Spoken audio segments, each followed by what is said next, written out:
Bueno, aquí ya tenemos nuestra agujita ensartada con el trapillo para ponerle la piernita.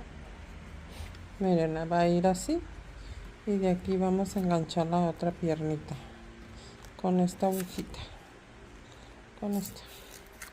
Vamos a pasarla así y luego ya que la tengamos de este lado, la ponemos, la amarramos a esta con su polita. Saludos, bye.